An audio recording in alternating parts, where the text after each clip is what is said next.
torture. Training world of evil, where frightened people are held in the grip of unholy horror. Hello? Ronald Evans? That's me. I'm Officer Stryker. This is my partner, Officer Barks. How do you do? We're from the Department of Creature Control, Grudge Division. How may I help you, officers? Well, we received a report that you were harboring a grudge. Me? That's ridiculous. May we come in and take a look? Well, I'm not feeling very well today, but I have nothing to hide. If you want to come in, go right ahead. You mind turning that TV down a little bit? Sure. Everything looks good in here. What's behind that door over there? There's really nothing back there. It's not much more than a storage closet. Can I show you the kitchen? What's that awful smell? Sorry, my stomach's really been bothering me.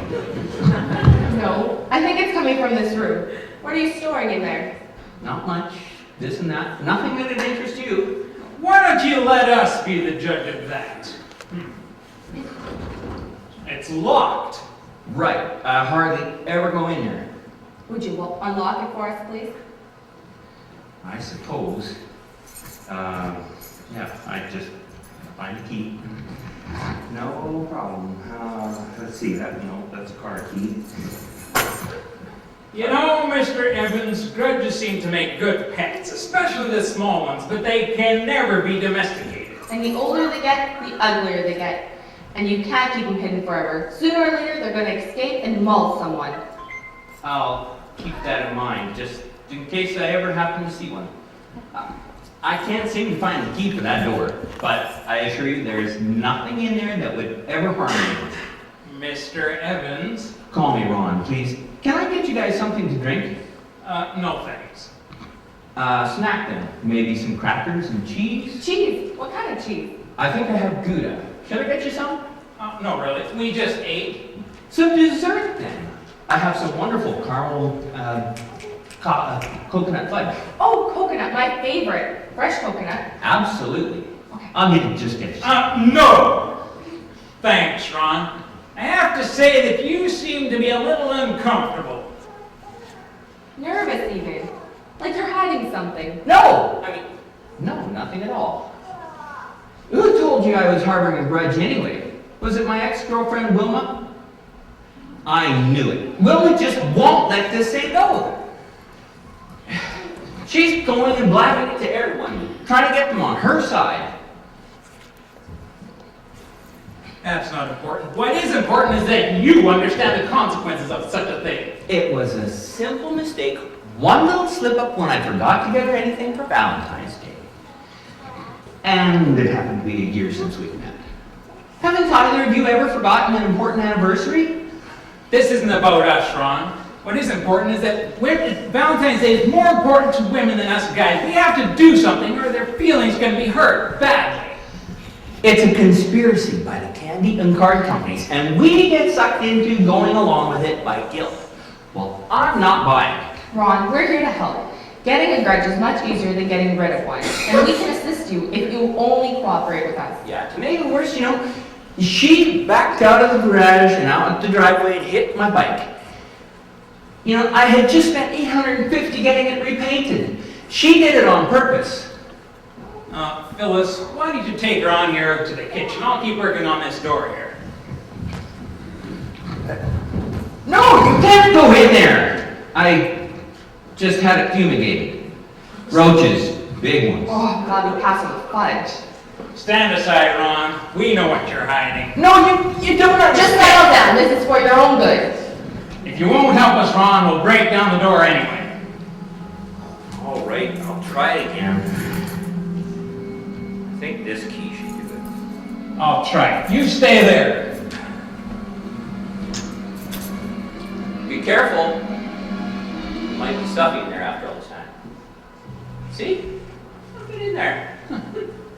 Nothing at all. Ah! Shut the door!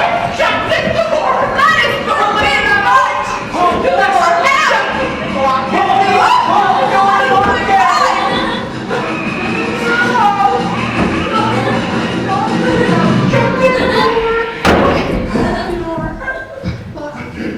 Ron, is there anything you us about now?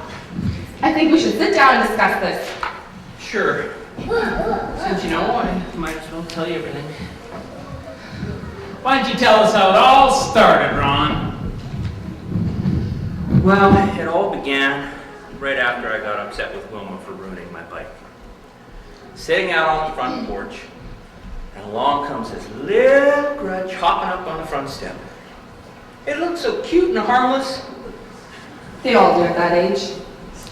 Well, I picked it up, and it started to rub against me and purr like a little kid. Oh, it was so comforting to listen to. And when I spoke to it about my problems, it seemed to listen to me. In fact, when I told it about what Wilma did, it would dance around and jump in my lap and roll around. Then it crawled inside my coat, curled up like it belonged there. Well, I carried it around with me everywhere I went. I never wanted to let it go. It sure didn't stay cute for long, did it? No, it didn't. As it grew, it lost its fur and it grew scales, and its teeth got sharper and its claws would dig into me so much it hurt. As it got bigger, it would demand my attention and it would remind me of what she had done. Ron, we find that these types of things behave in patterns. Did you find it taking over your life? Exactly. No matter where I went or what I did, it was there to remind me what Wilma had done. It started affecting my relationships with my family and my friends.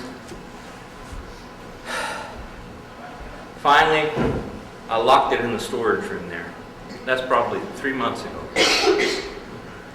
I was afraid to face it, and I was afraid to ask for help. Ron, ignoring it won't make it go away. Grudges like this one fester and get more poisonous and smelly. Eventually they break out and cause a lot of pain and heartache. You know, I'm just not feeling well anymore. It's affecting me physically. Officers, what do? I want to get rid of it, but I don't know how. Confessing it is the first step. You did the right thing by coming clean, but that's only the first step. That's right, Ron. There's something you have to do. You have to talk to Wilma and ask for her forgiveness. Then, the grudge will die. Ask her forgiveness? She's the one who wronged me. All she was out was a card and a box of candies. I was out the repair bill on my bike again. Nevertheless, Ron, you have the grudge. It only stays as long as you hide and protect it. Well, if you're sure it'll help. Trust us. We're professionals. But I've avoided her for so long, I don't think she'll even want to talk to me. You know, I have a funny feeling that she'll be waiting to hear from you. All right, I'm going to call her then. No need. She's waiting right outside. Really? Hey Ron, I hope you don't mind that I came over with them. Wilma, I'm surprised to see you. I'm glad to see you. Really? You're not still mad at me? Wilma, I have something to confess. Ever since we had our little falling out, I've been holding a grudge against you. I thought so. I was worried about that. Even though we apologized to each other, things still didn't seem right. That's why I called these guys. Really? Well, I'm glad you did. I needed some help to see that not only was I doing you wrong, but I was sinning against God. I'm sorry. Will you forgive me? I'm already forgiving you, honey.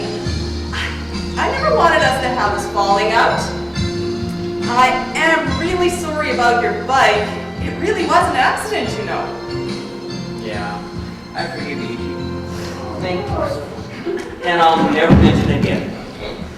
Say, do you want to go for a ride on the bike? It's been kind of lonely going to the park all by myself all these months. You still went to the duck pond at sunset? Every Saturday like we used to. Oh, that's so sweet. Thanks, guys, for helping us out. Yeah, thanks. I could have never done it alone. Glad we could be of assistance. Now why don't we see about that nasty old grudge back there? Ooh, that is one stinking. I found it. Your grudge has kicked the bucket, Ron. Wow, I have never been so glad to see anything go in my life. Nasty little critter. But don't worry, it won't bother you again. We'll take it and dispose of the carcass for you. Good riddance. You know, I didn't know how bad it had gotten with it being there. You know, Ron, sometimes our own problems are the hardest to recognize. It takes help from others to see them and to deal with them. Call us anytime again if you need a hand. I will. Thanks again, and God bless. Bye, officers. Well, are you ready for that bike ride? I have a lot to tell you before the sun sets. Then we better get going. I believe God made sunsets just for people like us, and I don't want to miss a second.